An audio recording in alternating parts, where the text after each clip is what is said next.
Well, hello and welcome back to the channel. Well, tomorrow, Wednesday, I am heading off to Leamington Spa, where Nicola of Gentle Blooms and I and Carole Patilla of the Farewell Flowers Collective are going to get together and mock up the installation that we're making for a funeral flowers exhibit at the Chelsea Flower Show. This is a very exciting day. Chelsea has never had, RHS Chelsea Flower Show, that is, has never had funeral flowers at it. And I can see why. People imagine that funerals are gloomy and serious and sad affairs. And having had a fair bit of doing with funeral directors over the years, I think people also assume that everything to go with funerals, including the flowers, are kind of prescribed. And we are here to change that perception a little bit. So first of all, funeral directors do an exceptional job. Just say that. You know, when somebody dies, particularly at home, then they might be called out at 2 o'clock in the morning and they arrive respectfully dressed, fully equipped to deal with any kind of setup. They take the person home back to their setup with them, and they begin the process of helping people make choices about the funeral, which will happen once somebody has died. So, you know, hats off. Turning up at people's houses when they're distressed at 2 o'clock in the morning to deal with their recently deceased members of their friends and family is not an easy job. And they do it unbelievably well. However, it is also the case that along the way, we have become a little bit divorced from death. The process has become very smooth and very organised because we are being shielded a little bit from some of the distressing aspects.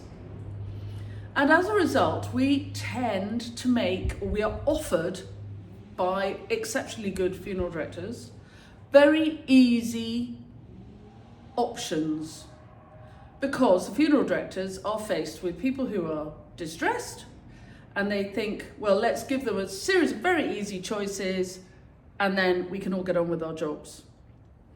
And in some ways that keeps us divorced a little bit from the process of being involved in saying goodbye to somebody, which I think is a real shame, because I think the more involved we are, the more we begin to process grief. That's a whole question. And the more divorced we are from the death of somebody, the less actually we process the grief. And I'm not making a clip about processing grief, but I think that's an important consideration. One of the ways that it is made very easy for us to just make decisions and walk away is we are offered very straightforward options for floral tributes. And often, and this is not the fault of the funeral directors, this is just accepted practice as it has been since the 70s. Not forever. Since the invention, come on, let's say it, of floral foam. Now, floral foam is made of single-use plastic, and as soon as it's used, it begins to crumble, and you see the tiny little bits of microplastics, which immediately start to disintegrate. As you wet the floral foam, it begins to fall apart. So it's incredibly bad for the environment. And I have used as much floral foam as the next person. I am as guilty of this, but we are all allowed to learn from our mistakes, admit we've been wrong, and change our practice. That's allowed. Everybody's allowed to do that. The fact that you change your mind about something doesn't mean that you were a bad person before. It just means you've learned something new and you've decided to do something better now. So we, Carole, Nicola, I, and Gill Hodgson, MBE, are all going to take funeral flowers to the Chelsea Flower Show. And the flowers we are going to create will involve no plastic. There will be no plastic in the installation at all. The installation will be completely made of reusable or biodegradable, compostable. It's compostable. No plastic. And the point of the exercise is to demonstrate that your death does not need to be costly to the earth. Your death does not need to involve a lot of single-use plastic. There are lots of lovely, lovely things that we can do to make your funeral incredibly beautiful. And not, when I say we, I mean we as a species, not me and Carole and Nicola and Gill. We as a species can step back from the process which is accepted practice, and we can say, hang on a second, let's manage the end of the life, the burial, the funeral of our beloved friend or family member in as sustainable a way as possible. So we are going to, tomorrow, I'm going off to Leamington Spa, and we are going to make a mock-up of the arrangements we're going to do at Chelsea. Obviously they won't look like the Chelsea arrangements, but practicing like this gives us an idea of stem count, it gives us an idea of space and negative space and how the arrangements are going to fill the air. And while we've got very few flowers, I mean, I have my first daffodils are just popping, but I'm not going to take 3 daffodils. But I am going to take a load of foliage and a load of twiggery pokery, and we can use those to fill the space and just begin to get an idea of what we'll need on the day and what it'll look like when it's made. So I thought you'd like to come with me for some of this, and we'll see how the story goes. It is the most enormous compliment to be invited to be part of this, and I'm very glad to say that when Carole first got in touch, she said it was because she had seen some of my funeral work here on YouTube. So thank you very much, everybody. The more you watch this stuff, the more it pings up, and the more someone like Carole might see it and think it's good work, and therefore I'm a useful florist and invite me to be part of the team. So it's thanks to you guys that I'm off to join in this team. And I've had doings with the Chelsea Flower Show for years.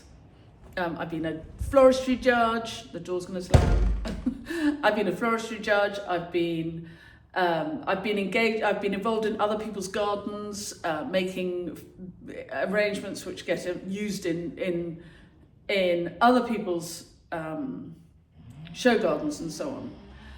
But this is the first time I've done floristry myself at the Chelsea Flower Show, so I'm really, really excited. And right now, Fabrizio's up the field and he's taking the top off a couple of bay trees, so I'm going to go and scoop them up and take them with me. And if you're new to the channel, please do subscribe, press the bell icon, and we'll tell you when we've got more clips coming up. And if any of the tips and tricks we give you along the way are useful, you can always buy me a coffee, or better still, join my club. And the links to coffee buying and club membership, the club has moved over to Substack, are in all my blurbs. The best thing about cut bay is the scent. It's one of my favourite scents in the garden. We've also just topped some of this lovely curly willow, so I'll take some of that along. So we've got some twiggery pokery. I'll take some good green griselinia. Again, an opportunity to top off. So when I'm harvesting, I'm only 5'2", so I tend to harvest at my shoulder height, which is about here.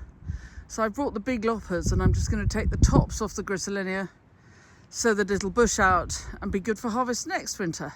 I've ruthlessly cut back this Griselinia that was, not Griselinia, this is Brachioglottis, that was growing over a path.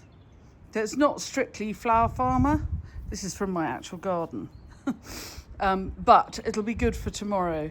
And it's also good for my pricing flowers for sale workshop, which is tonight. So I've got lots of material that I can talk about during the workshop. So tomorrow I'm also taking with me some of these lovely willow wreaths because, the wreath is a classic for a funeral. And these are great little glass test tubes. And you can see that these come back from my clients because this has got Granny written on it from somebody's wedding last year. So they all get used more than once. So I'm going to take some of these. I think the other girls have got some as well. And what else am I taking? I'm a big fan of sturdy glass. So I've got a few of these, which we'll take. We may not use them, but it's a good... These are Morrison's. I bought them on Monday. They're £8 each. And they're really good size, very solid glass. And I have a client who has her flowers in these most weeks. But they disappear. They don't come back always. So it's good to buy more when I see them. If you're in America, Morrison's is a supermarket here. And while you can always buy things wholesale from a wholesaler's, it's not always the case that it's a better price or that the wholesaler has exactly what you want. And I'm a really big fan of these big glass vases from Morrison's. And most of my vases go out to my clients and then they come back. So I can buy them for £8 and use them and use them and use them. Yes, there are more in here. All back from the client, washed up and ready for tomorrow.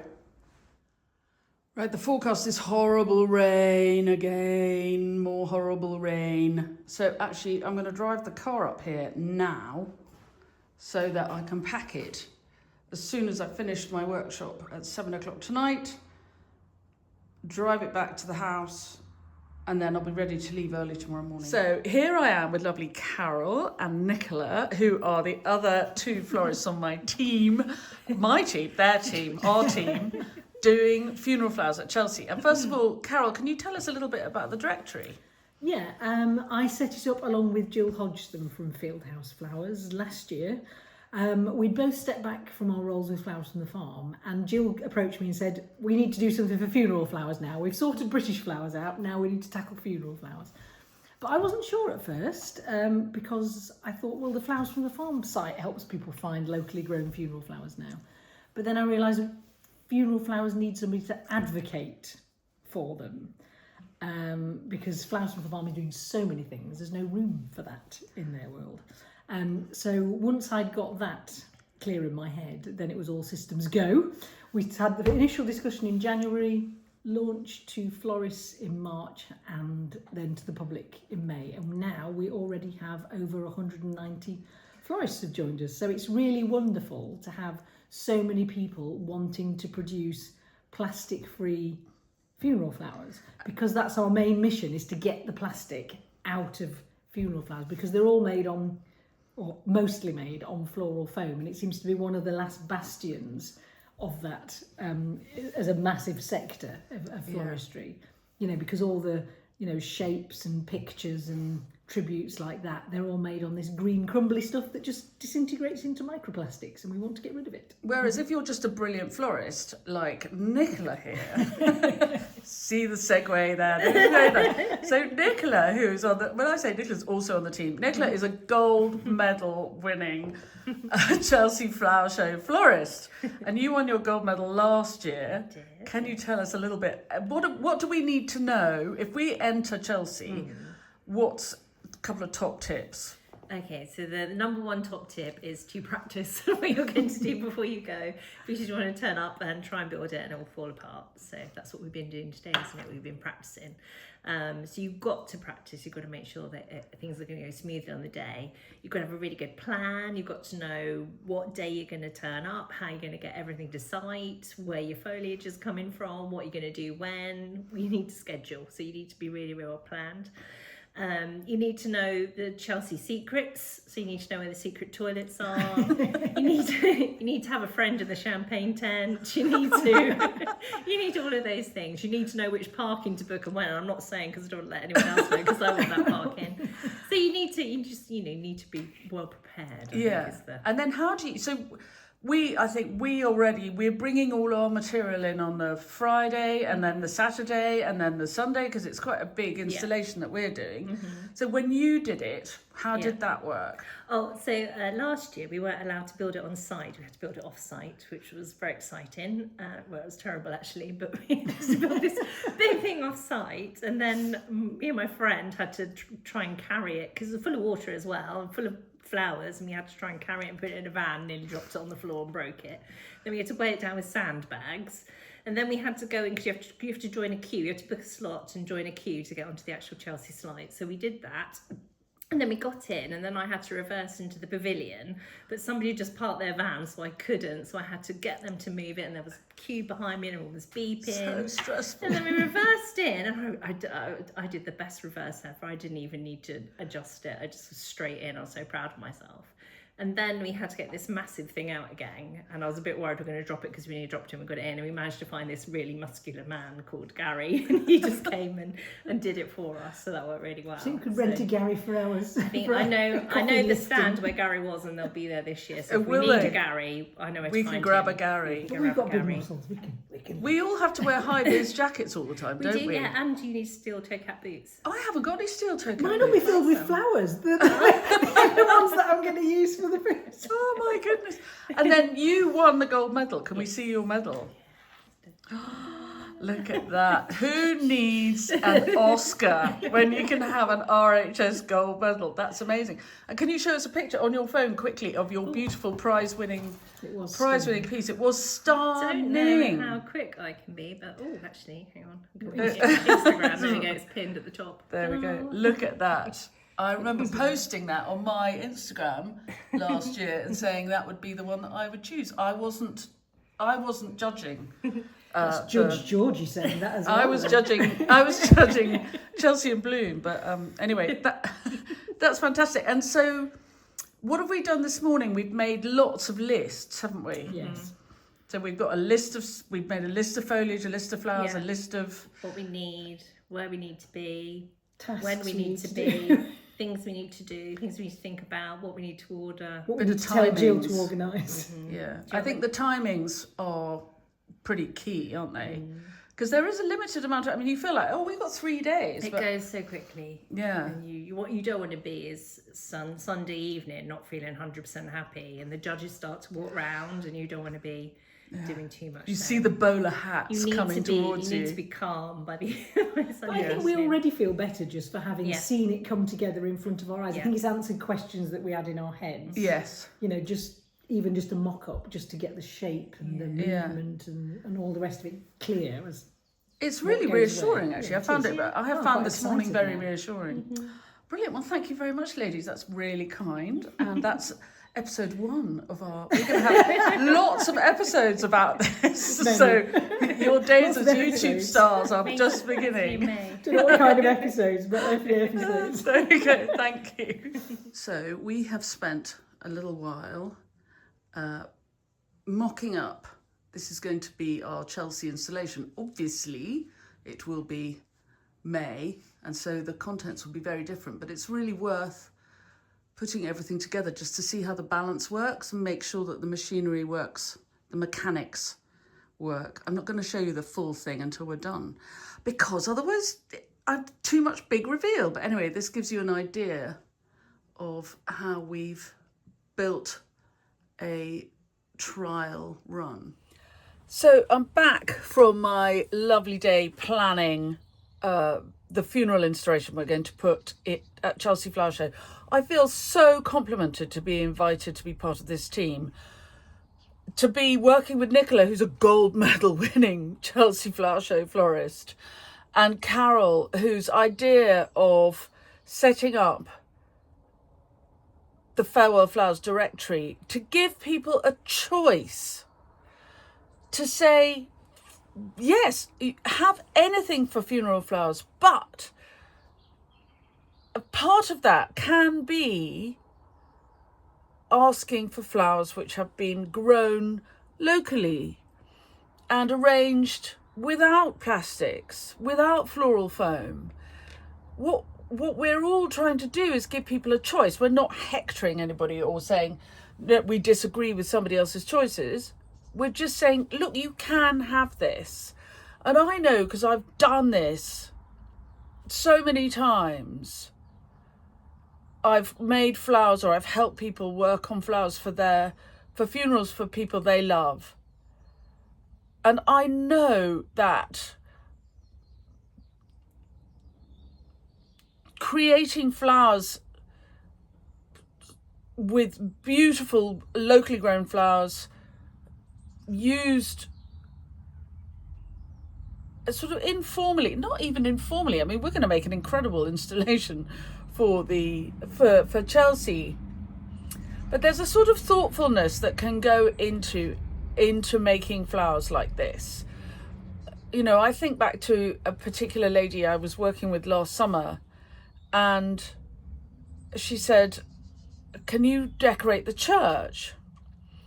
And my response was, well, I could, but equally you could have several buckets of flowers and you could decorate the church. And she said, but I don't know how to. And I said, well, talk to your friends, get together the day before. The church will have lots of vases, and spend some time together making the flowers for the funeral. And there is a kind of hiatus. The thing about funerals is, you know, there's a sad day where the person dies, and then there's quite a long time between. I mean, often in the UK it works like this because, you know, there might need to be for lots of reasons. It can be sort of up to a month before the funeral happens. So there's quite a long time to organise and get ready and doing everything. And then there's the day before the funeral and there's this sort of hiatus. What do we do? And to spend that day making flowers to celebrate that person's life, I think it's unbelievably valuable. And I got the nicest thank you letter from this lady saying how much she'd valued the time that she'd spent with her friends making flowers for her partner's funeral. And there was another time, you know, there's so many times, but another time particularly, a friend of mine, her daughter died, and it was really, really, really, really sad. You know, often a death is, you know, it's not unexpected. It is, you know, an opportunity to celebrate a long life well lived. But sometimes something really tragic happens and a young person dies, and it's just the most horrible thing to have to deal with. But I will remember, and I think she and her other daughter will too remember, kind of oddly fondly, the afternoon we spent together with another friend, and we were around the table making flowers for the funeral. And of course there was heartbreak, but the act of working together with the flowers, and they had brought flowers from their garden, and we had lovely yellow roses from ours, and, you know, we worked together and we made tributes to this wonderful kid who had very sadly died. And it was part of the grieving process. We had music playing, and we talked about each other, and it was a really, really great thing. Another time, a neighbour of mine, her husband died very unexpectedly, and we spent the day before the funeral. Actually, it was her children came over, and the kids were still quite kiddie. They're quite grown up now, but they were quite kiddie at the time. And the kids and I made the flowers together. And it was a really, really special thing to do. And it was a way of involving the children, creativity, fine motor skills. It's very, very good for your mental health. And we made some lovely flowers for that funeral. So I think what we're trying to do at Chelsea is, one, show people that you can have really spectacular flowers without using any plastics, that you don't need floral foam to do funeral flowers, number one. Number two, we are demonstrating once again that locally grown flowers are out of this world, and so you don't need imported flowers if you want to make beautiful flowers for a funeral at any time of the year, believe me. And three, I think part of it is, and I think this is beginning to happen a little bit. You see it on the telly. There's, the Co-op have got a campaign. Co-op funerals are one of the biggest funeral people there are. But they have a campaign on the TV to try and encourage people to talk about what they would like their funeral to be like. And I think that's a really valuable thing. And the week or so before Chelsea Flower Show, there's a thing called Death Awareness Week, which is started by the hospice movement. And again, it's encouraging people to talk about what they would like when they die. Because we don't really. We keep death away from ourselves, and yet it is such an enormous part of life. Even, Kim Leadbeater, the MP, who's talking about the assisted dying bill. I'm not going to get into whether we think that's a good idea or a bad idea, but again, it's encouraging people to talk about death. There are only two certainties in life: death and taxes. Taxes, not taxis. So why do we talk about it so little? Why do we not engage with it? And I think we've become so divorced because we live in a world where it's easy to sort of sanitize anything and clear away the unpleasant. But in clearing away the unpleasant part of death and sanitizing it all and saying, no, don't worry, it's fine, we take away the opportunity to grieve, the opportunity to talk about each other, to get out the memories of people we love and cherish them. And grieving is not just sad. There's a lot of happiness in grieving. I was talking about this very thing. I went to see a friend of mine who's a journalist to see if she could drum up some interest in the press about this funeral flowers at Chelsea. And she's a friend of 30, I've worked it out, Susanna, 35 years. We've known each other. And so we have mutual friends who have died along the way. And we sat and talked about how nobody talks about death. And we both ended up in tears talking about a great friend who had died way before his time. And over 35 years, it wasn't just, we didn't just talk about Tom Parker. There are lots of other people who've died over the years. And it was an opportunity for us to get out those memories and remember the people we have loved and the huge contribution they have made to the way that we live, the way that we behave. And so we sat there having a little cry and a little laugh at the same time. And I was really grateful to this making funeral flowers for the Chelsea Flower Show, because it gave me an opportunity, and it will give me many opportunities to bring up the memories of people I have loved who have died and talk about them. And I'm going to burst into tears now, so I'm going to stop.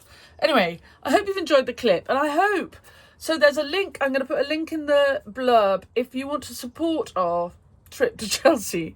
We're a little bit short of money, so it'd be really great if anybody wanted to contribute. I'll put the link for that. And I'll put a link to the Farewell Flowers directory if you're a florist and you'd like to join or find out more about it, or if you would like to think ahead for when you might need them yourself. And this will be the first of at least 3 clips about this trip to Chelsea. So I hope you've enjoyed it, and I'll see you very soon. Bye bye. And look, while I'm here, oh, look, here comes the season. This is Leonora's Sibirica, and don't panic. Here, can you see them? Olea grandiflora popping. This greenhouse is filling up. We'll be playing seedling Tetris. Look, they're all here. Levatera, it's all coming. Thank goodness for that.